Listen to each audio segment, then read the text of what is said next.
Everyone, welcome back to my channel. আজকের একটা নতুন ভিডিওতে তোমাদের অনেক অনেক স্বাগত। আজকে আমি শাড়ি দিয়ে কিভাবে ঘর বানাবো সেটাই তোমাদের সাথে শেয়ার করব।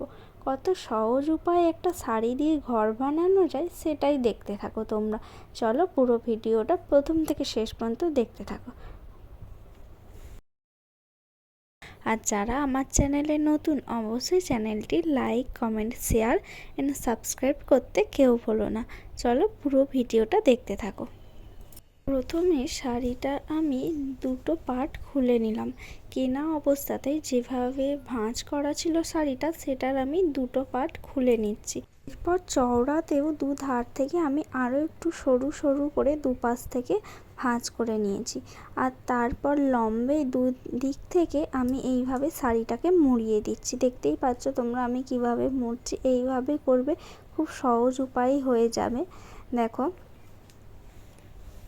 একদিকটা দেখো যেমন আমি ভাঁজ করেছি ওই রকমই থাকবে, আর অপর সাইডটা ওই যে ভাঁজটা হয়েছে ভাঁজের নিচ থেকে অল্প করে কিছুটা শাড়ির খুঁটটা, যেটা শাড়ির ধারগুলো যে হয় ওইগুলো বাইরের দিকে বাড়িয়ে বের করে দেবে। তাহলে এটা দেখো একটা ঘরের মতো, ঘরের চাল যেরকম হয় সেরকম হয়ে যাবে। বুঝতেই পারছো আশা করি। দেখো এবারে আমি সামনের দিকে ঘুরিয়ে দিলাম যাতে ভালোভাবে বোঝা যায়। চালটা বুঝতেই পারলে। তাহলে দু ধার থেকে মুড়িয়ে দেবে শাড়িটা।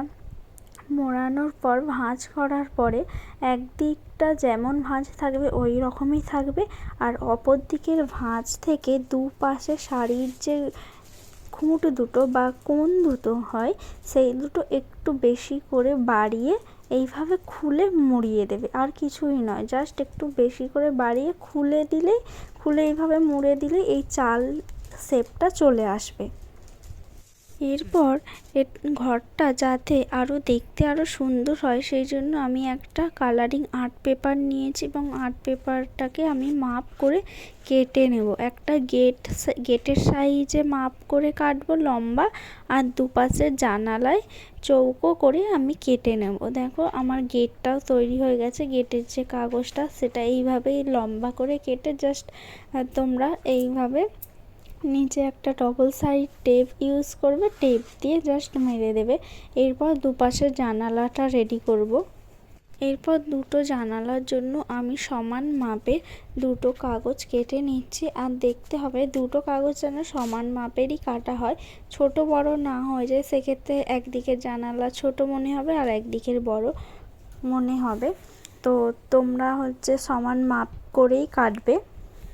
আর হ্যাঁ, যখন ট্রের মধ্যে এটা সাজাবে ওই যে ঘরের চালগুলো, একটু চালের যে ধারগুলো একটু বেরিয়ে থাকতেই পারে, ওটা কোনো প্রবলেম হবে না।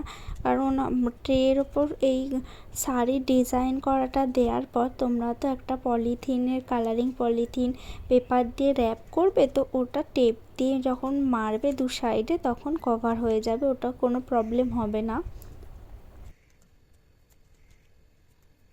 এরপর আমি তিনটে কাগজের টুকরোর নিচেই ডবল সাইড টেপ দিয়ে আমি কাগজগুলো ভালো করে মেরে দিচ্ছি যাতে আর খুলে না আসে। তো একটু বড় করে ভালো করে লাগাবে ডবল সাইড টেপ নিয়ে। তো আমি লাগিয়ে নিচ্ছি। দেখো কত সহজেই কিন্তু শাড়ি দিয়ে ঘর বানানো হয়ে গেল। দেখে তোমরা অবশ্যই কমেন্ট করে কিন্তু জানিও আজকের এই ঘরটা কেমন লেগেছে। তোমরাও কিন্তু তোমাদের কারোর কোনো অনুষ্ঠানে এইভাবে শাড়ি দিয়ে ঘর বানিয়ে তত্ত্বের ট্রে সাজাতেই পারো। কত সহজেই হয়ে গেল, তাই না? আমি জাস্ট একটা মার্কার পেন নিয়ে, কালারিং মার্কার পেন নিয়ে জাস্ট জানালার বর্ডারগুলো করে দিচ্ছি। এটা অপশনাল, তোমরা চাইলে করতেও পারো নাও পারো। তো আরও নতুন নতুন ভিডিও নিয়ে তোমাদের সামনে অবশ্যই হাজির হব। ততক্ষণ আমার চ্যানেলটি যারা এখনও সাবস্ক্রাইব করোনি অবশ্যই সাবস্ক্রাইব করে দিও, আর অবশ্যই কমেন্ট করে জানিও আজকের এই ভিডিওটা তোমাদের কেমন লাগলো। এরপর আমি একটা ট্রের ওপর শাড়িটা দিয়ে সাজিয়ে দেখিয়ে দেব। এরপর তোমরা এর উপরে শোলার কিছু বল ছড়িয়ে দেবে, দিয়ে এর উপর কালারিং পেপার দিয়ে র্যাপ করে দেবে। চলো আজকের ভিডিওটা এখানেই শেষ করছি।